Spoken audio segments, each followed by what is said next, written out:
What's the meaning of all in?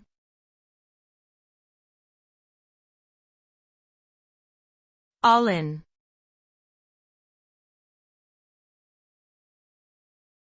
All in.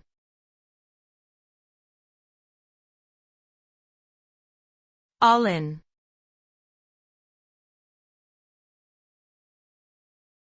All in.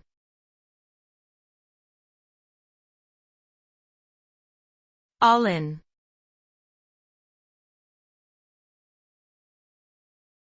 In common usage, all in refers to a state of being completely committed to a particular course of action or decision. It is often used in the context of poker, where a player goes all in by betting all their remaining chips on a single hand. In this situation, the result is that the player risks losing everything they have left, but also has the potential to win the pot and double their chips. It can be seen as a high-risk, high-reward strategy that requires confidence and careful consideration of the odds.